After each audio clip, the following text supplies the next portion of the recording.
Okay, let's now dig deeper into this landmark meeting between Trump and Xi with the DD India's Jessica Taneja. Well, hi, Jessica. Trump has termed the meeting a great success at 12 out of 10, but Xi has sounded a bit circumspect about it, stressing more on follow-ups.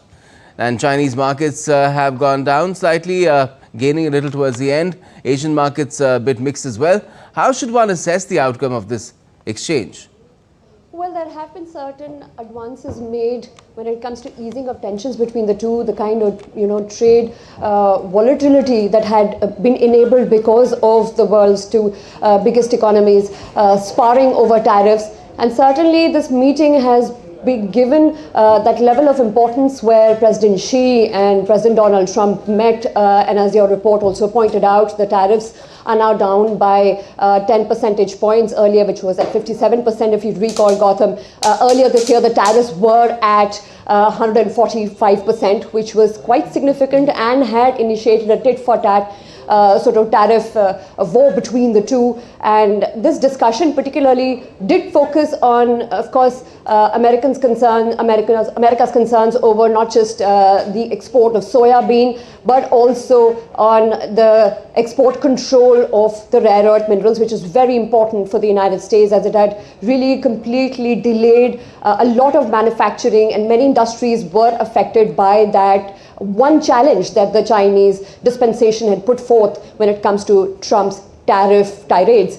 And in that sense, you see the Chinese have also agreed to sort of buy the soya bean, but points of contentions remain because this, the export control on rare earth minerals, of course, has been eased for another year. And if you look more deeper into the details of the kind of negotiations the two sides have had, one will be able to see that, even if they come to a trade deal, which would, of course, according to Trump, take time, and they would meet, as your report also pointed out, in April, where the Chinese president has invited him.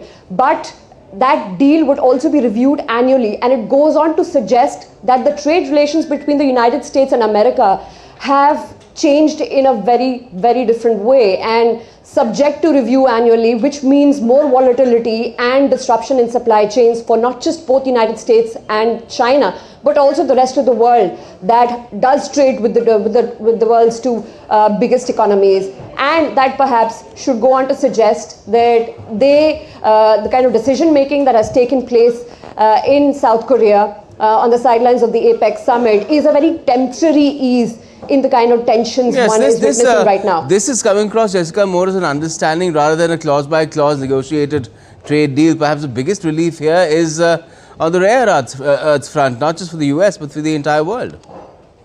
That's correct, because China not only has the biggest reserves of rare earth, but it also has the mining equipment and the necessary machinery which is used for extraction and refining of those metals and those magnets that are used in most of the components, in most of the products that we used in today's day and age, all electronic components. So certainly China has had a greater advantage as well when it comes to gaining leverage in terms of the trade negotiations with the Trump administration.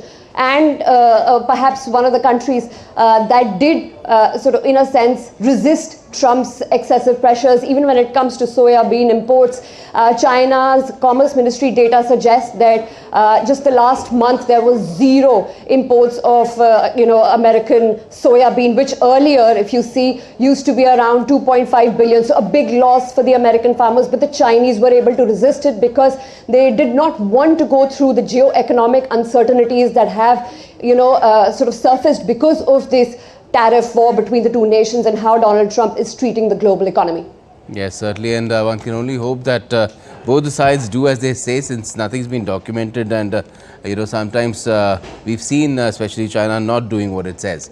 Now, a lot of key issues such as the Ukraine conflict were also taken up, but some others like Taiwan were not. So would you say that it's still a fairly long to-do list for both the leaders on improving US-China ties? Well, Gautam, Taiwan was certainly on the agenda of the Chinese side, and the American policy on it, which is strategic ambiguity, seems like it is in place because there is no change in it. While you recall in the previous Trump presidency in 2016 onwards, Taiwan was given quite a lot of defense supplies and they were allowed purchases of defense equipments, but not this time around. There has been a delay. and the Taiwanese government is treading with caution when it comes to declaring what kind of support it is receiving, although the nation believes in self-determination and autonomy and certainly goes towards the democratic way, and of course has been challenged when it comes to the military drills that the Chinese have been displaying on not just the Taiwan Strait but the South China Sea. The air defense zone violations certainly have also been taken into consideration. So there was a lot to discuss in terms of Taiwan, but no suggestion has been made to that effect in both the American and the Chinese readouts so far. Well, the latest that is coming in is that Donald Trump is saying aboard Air Force One that there is a possibility of holding talks on a possible energy deal as well. So it just seems that Donald Trump has come away with a long list of expectations from this meeting. We'll have to see whether China lives up to them or not, from energy to rare earths to soybean to God knows what else. Thanks a lot for joining us for the moment, Jessica, Taneja.